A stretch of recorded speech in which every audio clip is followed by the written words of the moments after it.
Every professional has a unique magic waiting to be discovered. At Finding the Unicorn in You helps you unlock your hidden potential. Thank you for tuning in. Now switching it over to our host. Hello, everyone, and welcome to another episode of Finding the Unicorn in You. Today, I have a special guest who is the founder of Transform Fitness Coaching and Spiritual Life Coaching. It is her purpose and mission to establish a more welcoming and inclusive space within the fitness space. She offers a unique collection to help guide people towards their self-discovery. I'm very excited to have her on, so welcome, Caren Carnegie. Thanks, Jaime. I'm happy to be here. I'm excited for you to be here too. So tell me a little bit about, because you have coaching and fitness, like life coaching and fitness, which I've seen they can go really good hand in hand, but what to do both at the same time? And there was no defining reason why. It's just how it transpired. And I started with an interest in fitness, not really knowing why. And that started in 2019. But now in hindsight, looking back, I know why that was and why it got me to where I am today. So once I got into my fitness journey and my own realizing what I can do and working through my own limiting beliefs, narrowed in on what I can do fitness wise and how, wait a minute, this parallels into the rest of my life as well. So then I really started looking at fitness in other aspects of my life. So things that I felt hard, I would just approach them a little bit differently, just like I do in fitness. And then I was guided. I was more spiritually aware at that point as well. And there's no incident why the things happened together. My body was talking to me and I started to listen. And then as I started to listen, I began to discover more about myself and reminded more about myself. And then I gained an interest in spirituality, which wasn't something I ever had an inkling of before. So once I started down that path, I became certified as a spiritual life coach, not with the intention of helping others. It was with the intention of helping myself, as we do with a lot of things. And I learned a lot of tools. Like I say, it gave me a flashlight along that journey because it got really dark at times. When we discovered who we are and we strip away the layers that kind of clouded things a little bit, it can become a little bit dark. So that was my flashlight. And then as things evolved a little bit more, I realized that there was something to this, that physical and metaphysical go really nicely hand in hand. And oftentimes when people come to see me or to initially come to me, it's because their body is talking to them. But I have a really wonderful way of navigating. What is your body saying? Is it saying something beyond just these symptoms or beyond these really physically focused things? So to answer your question, that's how that came about. I love that. And I focus primarily in like career and stress coaching, and I've been leaning in more towards the stress coaching. So I understand when you say your body's trying to tell you something. Usually clients that come to me, they are suffering from like severe migraines. They have like muscle spasms, sometimes irregular bowel movements, and all these like different things. And I refer them out to like fitness coaches like yourself, to like, and nutritionists. I like, let's try to fix a little bit on the outside and I'll try to fix the inside too. But that is from stress and from unregulated boundaries. What have you noticed have been like a commonality in the clients that you've been helping? That's been like the issues that their body tells them.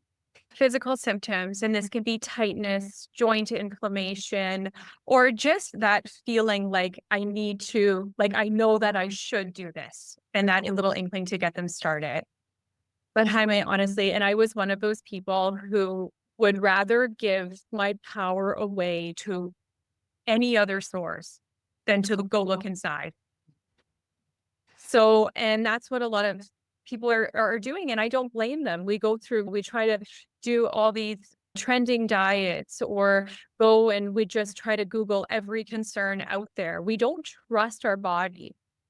People are scared of their own body. This body that represents our spirit and has carried us through this entire lifetime of this earthly existence, they don't trust it. And quite frankly, they're scared of it. So that's a lot of the messages that I'm getting from people when we first start. So it's once I design their workouts and we talk and I listen. This isn't just when people come to see me and we're getting to know each other. This is a relationship. Somebody isn't subscribing to a template of a workout or an idea or a fitfluencer. That isn't what's happening. I am listening. If you were to come and approach me, we would be working together. This is a relationship. We would be talking just as you do with your clients as well. And I'm listening to the things that they're hearing. This isn't a body composition test. It's not. We do talk about physical goals and things that they hope to achieve. It's important. But that's not where I stop. I ask questions and I listen to the answers and find out. And I ask, like, what are the things that you're doing when you're the absolute happiest? And for someone, it might be that they're on the floor playing with their grandchildren. To me, that sounds a bit of a goal for them, that they'd like to be doing that for as long as possible. Not necessarily 10 push-ups in a row, although they told you that. We'll get them there. But that might not be all that they're hoping for. So I take that into account when I do their program design. And I use the term program very loosely because, again, because of my spiritual attunement, I have a very good understanding that we're very multidimensional. We're not robots. We can't be programmed. We're very human. And with all of the technology and AI and everything taking over, it's really important that people understand that they can work with somebody that is a human, very much there and understands them and will listen to them. So that's where we start and understanding their concerns with their body so we can ease them into movement and showing them what their body is capable of. So then all of a sudden they're like, oh my gosh, my body can do this. My body then in turn feels better. And then you know what happens? They start to love each other or loving themselves more. So when they shine that spotlight back, and this just starting with like physically, something opens up a little bit more inside of them. All of a sudden, how they approach their life becomes a different. Their relationship, how they go home to their husband, wife, partner, it's different. How they show up into the world is a little bit different. All because of one thing, because they took that bit of a risk. They listened to themselves, took care of their body in a way that was designed for them. It was tailored to them and their spirit and the things that they love. I'm not trying to, this isn't about changing anybody. It's not about just all of a sudden going from nothing to this to extremes. It's about sprinkling aspects of you into your workout so you can do them for as long as possible because I don't want anyone's wellness to be a short season. This isn't something that needs to be rushed. What's everybody's rush? Where are they going? Really, what's the rush? So to sustain, what you're doing, your body's movement, to take care of yourself. And then that transcends into other areas of their life as well. Yeah, and that's a really good point that you mentioned. A lot of like clients that I see want to skip steps. They want to reach the end and say, take this magic pill, say, I'm healed, I'm good. I'm like the best version of myself now. But what I usually tell them is, it took you this long, this many years to build these habits that are not serving you. It's going to take you a bit of time to replace those habits and create new habits that are going to serve you. So we need to do the dirty work. We need to be okay with going into the discomfort and just sitting there because there's certain that have helped you survive thus far that are now holding you back. Yeah. Have to be able to change these habits and it's going to take time.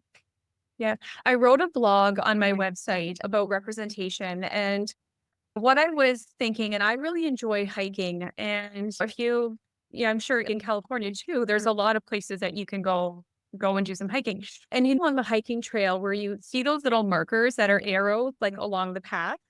So they're not telling you that you've reached the destination yet, but they're showing you that you're going in the right way and then just to follow them. And oftentimes along those hikes, we'll approach maybe a really beautiful lookout. We'll approach a really nice spot to sit down and have a bite to eat. And you just keep going along. Okay. And you can take pictures along the way and really enjoy your progress.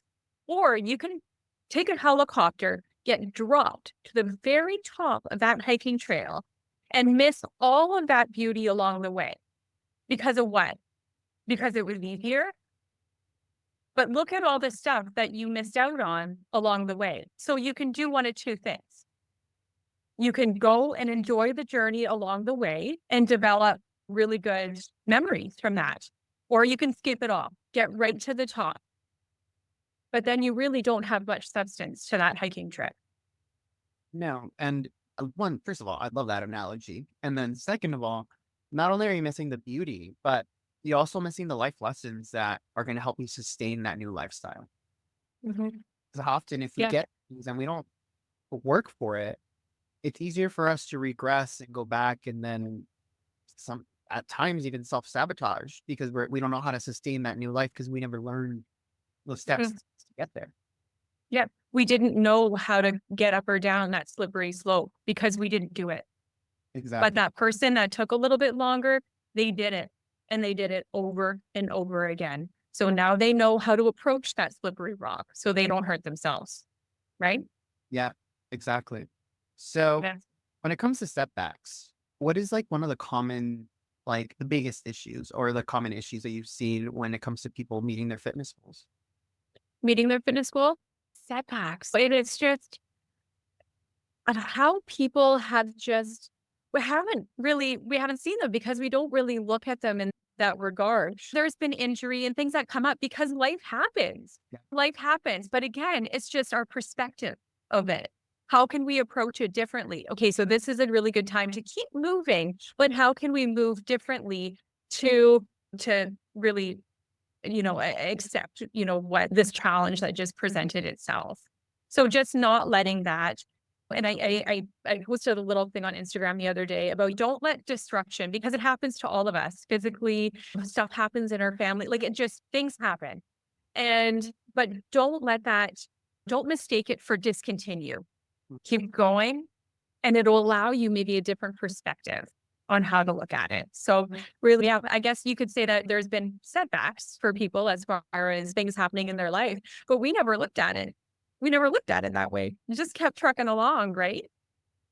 Yeah. And oftentimes people will come out stronger on the other side of it. We always do. You can just keep going and keep getting there, and just knowing that like you persevered through whatever it was that came up. Exactly. And just to be a little vulnerable and share a little bit about my journey, last year I had the audacious goal of saying, I'm going to run a marathon. Mhm. I did it, but it was not an easy feat. And halfway through my training regime, I ended up getting shin splints to the point where my doctor said, if you keep running, like you're going to do permanent damage. So you need to be off your feet for a good 10 weeks to recover. And I was like, 10 weeks, like that's a long time. Like it took me so much to even build the endurance and all this stuff. And I felt like my initial thoughts were like, I'm a failure. I should have known better. Like I feel lazy. I can't do, like, I'm not going to finish my goal. And at first I looked at it as a setback. And I was like, I looked at it as a negative. I sat with myself and I was like, okay, I can either be the victim of the story or I can try to be the main character and try to rearrange my lifestyle. So what can I do? I can continue eating healthy. I can continue having well-balanced diet and try to do like upper body movements to help maintain some type of like cardio and endurance. So I changed my regime. I started going to the gym, not working on my legs, more on my upper body, building like more, my breathing exercises, doing like more yoga, more flexibility training to really strengthen those muscles and really stretch out like all of that stress that I've caused into my legs. And I readjusted my running schedule. So when I started running, it was less intensity, but it was more frequency. So it was Mhm. like shorter runs, but like over a longer period of time that ended up adding to the same mileage. And I didn't get shin splints again. And I also looked into that, made me also force into the gear I was using. The shoes were too small for me, or things like that, that also led me to for my downfall. So I was like, oh, if this didn't happen, I wouldn't have done the forced reflection to be able to adjust and create an even better process than before. So it really Mhm. on your perspective. If you let that thing Yeah. down and you fail to look at the like you said, that flashlight that shows you a better way of what you were doing, it's gonna lead you to, if you fail to see that, it's gonna lead you to your downfall. But if you see the light, it's gonna lead to a better life. And wouldn't it be nice if we got delivered these little messages and that were like, you know what, that said clearly, you're going to get shin splints. You should approach your wellness with a more well-rounded approach. And wouldn't that be nice? But instead, we get these disruptions that are really, they're just a blow and it makes us question everything. But, and it's, I think your spirit, your soul, it was if you were on the right path, but we've got a better idea. So we're going to throw this at you. And what you did was you were like, okay, let's look at this differently. We're not going backwards here. What can we do instead?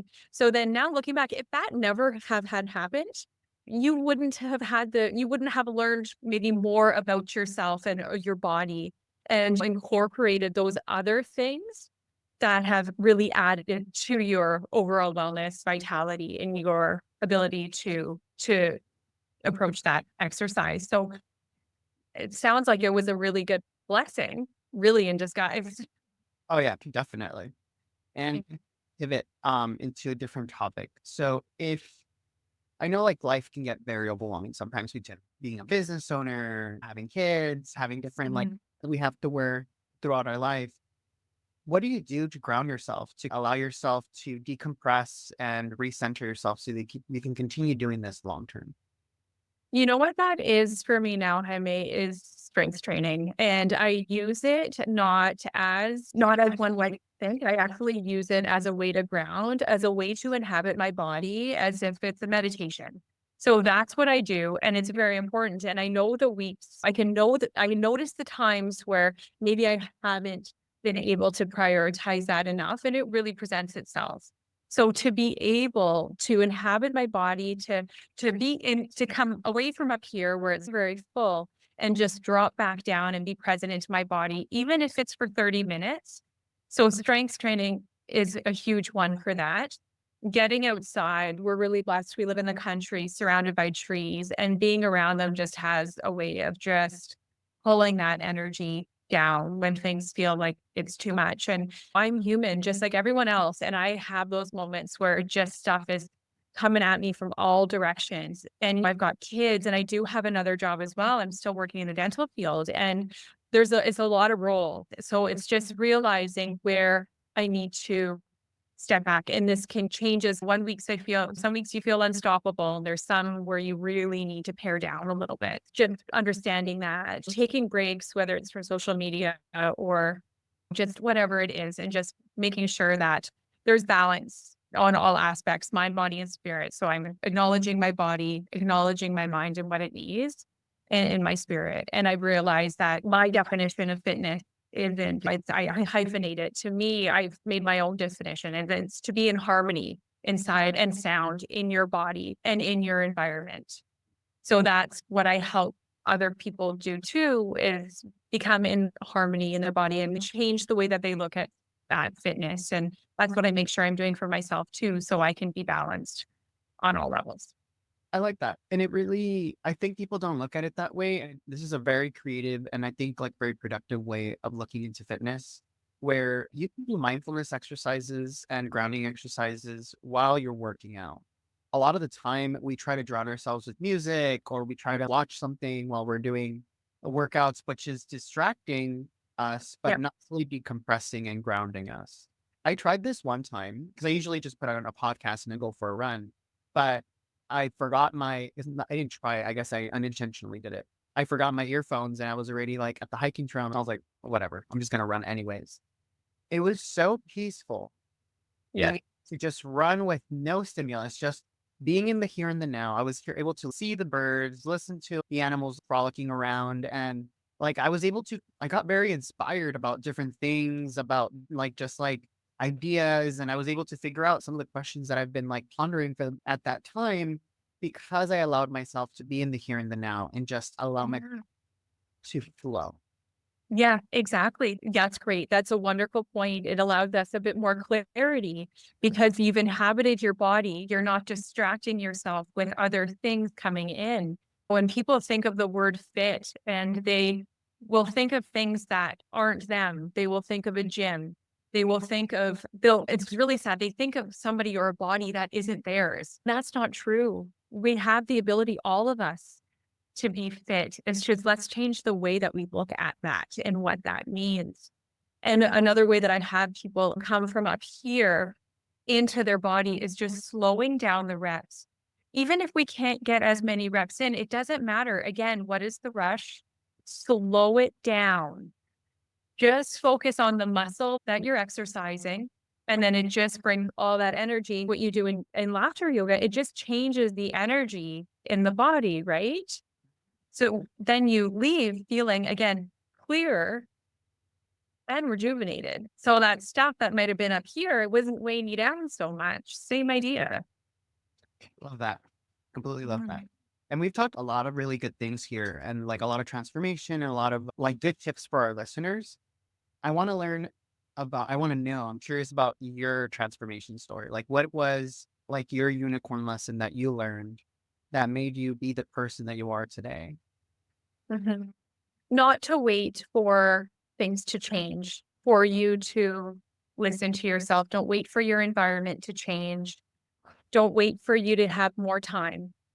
Don't wait for you to have more money before you start thinking about ways that maybe you could better your life or learn more about yourself, to remember who you are. Mistakes aren't mistakes. So we going back over old ground, it doesn't serve you well. Think about the life that you want to create, the future, and it's never too late to do it. It is never too late. So don't wait for your situations to change. And for 20 years out of my life, was very reliant on alcohol, avoiding the thing I feared the most, which was myself. At the end of the day, it was myself. So realizing that and then really doing that work, and which was not perfect, and it was very gradual. It took time. In hindsight, now looking back, I would have never had it any other way, because it's like that hiking journey. The things that I saw, no one else has seen. The things that I learned, nobody could ever trade me for any amount of money in the world. And I was a young mom and I didn't have any business spending the money on a personal trainer, but I did it because something inside of me was saying that it was my time to care for myself so I could share for others, so I could make a difference in this world, which at the time I didn't know what I'd be doing now. But I listened and I trusted it. And I didn't wait for my situation to change, because I would have never had more time. I would have never had more money. So the person that was in my way, it was me the entire time. Yeah. And that is so powerful just because how many times do we make excuses as to why not to do something? Oh, Like, yeah. hear it all the time. I've made several excuses. Like I've been wanting to open up my business for years. And I told myself I need more capital or I need more knowledge. I need another certification. I need a mentor. I need whatever X, Y, and Z. And I always made an excuse why not to do it. But it's really just the fear of trusting yourself that you have what it takes Mhm. it's You're that mentor. exactly. I need people to realize, to stop giving their power away. You're the mentor. You know where you're going to get that knowledge? By doing it. You're your own spiritual guru. You're your own personal trainer. I'm just here to set the vibe. You're doing it. You're doing it all yourself. So don't wait for something to come in on a white horse Mhm. and make that change for you. This is, if you have that fire inside, we're all here in this earthly existence because we have a job to do. We have a purpose here. So don't wait. Yep, exactly. And that goes exactly with the whole premise of this podcast. You are a unicorn. You are the person, that special thing inside you is in there. Sometimes we Mhm. just choose not to see it, or we've been there, we've had like life happen to us where we forgot that we have that strength inside. So we sometimes have to unleash it and find that sense of strength again so that to let it lead us to the way of like success and showing us like we have everything it takes. Yeah. And success is different for every person. Don't let somebody else's success define your success. Yeah, exactly. You pave the world. You pave the road of where you want to go. Yeah, absolutely. Yeah. And strength, it presents itself in so many different ways. I have it tattooed on my arm. That some days just getting through involves so much strength. But then there's some days where it's just the world is yours and just be proud of every step along the way. And it's not going to be straight. It's not going to be perfect. It's going to be dark in corners. It's going to be rocky as hell. But just keep going one step at a time. Even if you can't even see what that destination is, that is okay. As you go, things will become more clear. Just go with the finish journey too, with everything. It's all encompassing, which is why I'm both. It's why I'm a personal trainer. And I wish I could think of a different name to call myself because we narrow in on really physical when we think of that. But I'll keep you posted if I do. But so personal trainer and spiritual life coach, because it's all encompassing. It is all together. These bodies of ours represent our true essence. They represent our spirit and who we are and what we're here to do. So it's your job to get out of your way and start doing it. Yep, 1,000%. Now, somebody listening they're like, I love Caren. I really want to know more about her. I want to follow her journey. I want to hire her.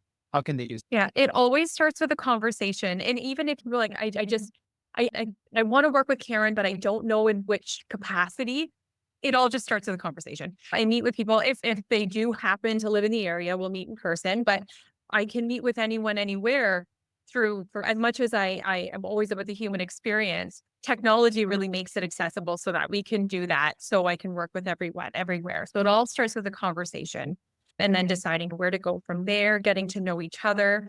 Visiting the website is really where they can get a lot of information, and that's transformfitnesscoaching.com. I'm on Instagram at Caren Carnegie Fitness, Facebook, Transform Fitness Coaching, and on LinkedIn as well under Caren Carnegie. And it's just, again, it just all starts with a conversation. So if you're feeling that desire to work with somebody a little bit different with a bit of a different approach, just reach out. That's where it starts. That's where everything starts. Mhm. Perfect. It's just extending your hand.